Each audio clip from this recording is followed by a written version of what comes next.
টানা দ্বিতীয়বার বিশ্ব চ্যাম্পিয়ন হওয়ার সোনালি সুযোগ একদম হাতের নাগালেই ছিল আর্জেন্টিনার।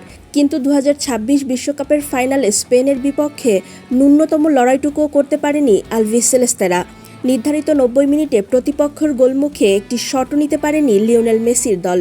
অতিরিক্ত সময়ে দুটি শট নিলেও তার একটিও অন টার্গেটে ছিল না।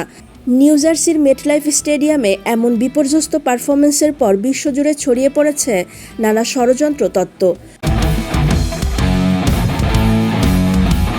ফাইনালের পর সামাজিক মাধ্যমে একটি ড্রেসিং রুমের ভিডিও দ্রুত ছড়িয়ে পড়ে, যেখানে দেখা যায় মাঠে নামার আগে সতীর্থদের উদ্দেশ্যে মেসি বলছেন, সবাই শান্ত হও, চলো আমরা শান্ত থাকি, শুধু খেলার কথা ভাবি, ঠিক আছে, চলো আমরা অন্য সব কিছু ভুলে যাই, শুধু খেলায় মনোযোগ দেই। মেসির এই সব কিছু ভুলে যাই মন্তব্যকে কেন্দ্র করে তৈরি হয় নানামুখী বিতর্ক। কেউ দাবি করছেন ম্যাচে নামার আগেই দলের ভেতর কোনো বিশৃঙ্খলা ছিল, আবার কেউ বলছেন এনজো ফের্নান্দেসের অযথা রেফারির সঙ্গে কথা বলে প্রথম হলুদ কার্ড পাওয়া কিংবা খেলোয়াড়দের গম্ভীর মুখ সবই ছিল এক রহস্যজনক পরিস্থিতির ইঙ্গিত। তবে এসব জল্পনা কল্পনা ও ষড়যন্ত্রের গল্পকে পুরোপুরি ভিত্তিহীন বলে উড়িয়ে দিয়েছেন আর্জেন্টিনার সহকারী coach Roberto Fabian Ayala. Argentina ভিত্তিক সংবাদ মাধ্যম টিওআইসি স্পোর্টসকে তিনি বলেন, এসব কথা আমরা শুনি আর ভাবি মানুষ কিভাবে এসব বলতে পারে, কারণ এসবের কিছুই ঘটেনি, বরং ঘটেছে ঠিক উল্টোটা।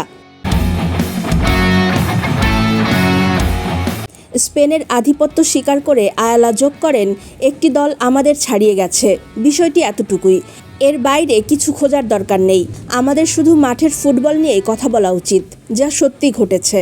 একই ইস্যুতে মুখ খুলেছেন দলের প্রধান কোচ লিওনেল স্কালোনিও। নিজ শহর পুজাতোতে যাওয়ার পথে সাংবাদিকদের প্রশ্নের জবাবে তিনি স্পষ্ট জানান, সামাজিক মাধ্যমে ছড়িয়ে পড়া এসব খবরের কোনো অস্তিত্ব নেই, আমি সামাজিক যোগাযোগ মাধ্যম দেখি না, এসব সম্পর্কে আমার কিছুই জানা নেই, বলেন স্কালোনি। কিন্তু স্কোয়াডের মধ্যে একতা ছিল কিনা কিংবা কোনো অন্তর্দ্বন্দ্ব চলছিল কিনা এমন প্রশ্নে ক্ষোভে ফেটে পড়েন এই সফল কোচ। লাফিয়ে গাড়ি থেকে বের হয়ে দৃঢ় কণ্ঠে তিনি বলেন, আমি বিশ্বাস করতে পারছি না আপনারা কি বলছেন, আমরা একেবারে ভিন্ন পথে হাঁটছি।